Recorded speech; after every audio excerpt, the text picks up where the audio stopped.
बोलिए शंकर भगवान की जय। आप सभी को श्री माघ मास की हार्दिक शुभकामनाएं। श्री व्यास जी महाराज सुत जी से माघ मास का 20वां अध्याय सुनाते हैं। व्यास जी ने बताया कि ऋषि पुत्र और उन कन्याओं ने आपस में एक दूसरे को श्राप दे दिया। तो वेद निधि कहने लगे कि हे महर्षि, धर्म का जल्दी ही कोई उपाय बताइए, क्योंकि शाप की अग्नि बड़ी दुख कारक होती है। ये मेरे बदन को जला रही है तथा रोम रोम में अग्नि प्रकट हो रही है। लोमश ऋषि कहने लगे कि यह सब मेरे साथ नियम पूर्वक माघ स्नान करें तो इनके शाप की अग्नि शांत हो जाएगी।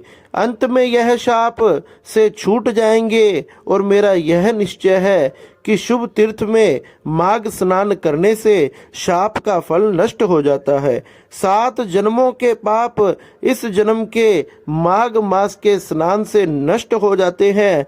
तीर्थ पे स्नान करना तथा गंगा जल यमुना जल आदि में स्नान करना माघ मास में इनका विशेष महत्व है। इसमें स्नान करने से अवश्य ही मोक्ष की प्राप्ति होती है, और अगर स्नान करने से मोक्ष की प्राप्ति होती है तो ये श्राप उसके सामने क्या है। इसलिए हमने माघ मास का स्नान करना चाहिए।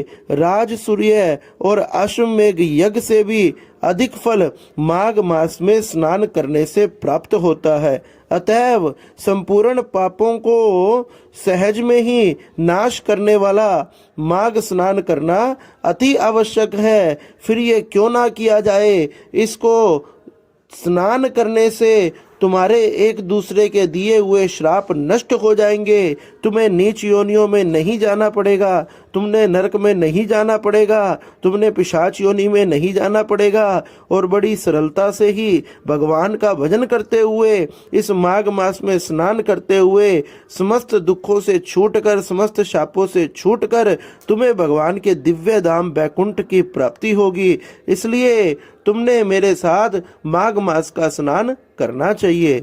बोलिए शंकर भगवान की जय।